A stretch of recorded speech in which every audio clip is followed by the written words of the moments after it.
हाय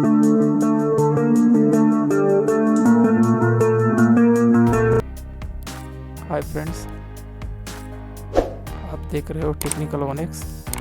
आज देखने वाले हैं pendrive 64 GB sandisk का। ये मैंने लिया है 535 रुपीज़ में फ्लिपकार्ट से।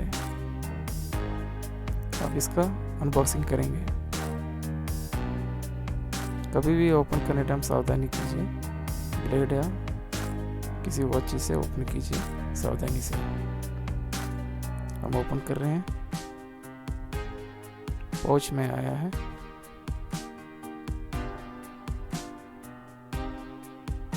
देखेंगे क्या है इसके साथ। अंदर तो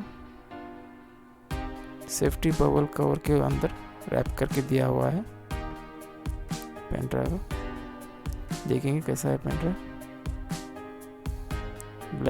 black and red matching colour है। 64 GB sandisk। अच्छा है, देख मुझे अच्छे रेट में मिला है 64 GB में। देखिए इसके अंदर क्या है।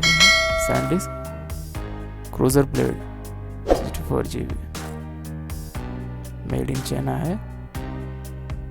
मैं यूज़ कर रहा हूँ काफ़ी दिन से, बहुत ही अच्छा रिजल्ट है।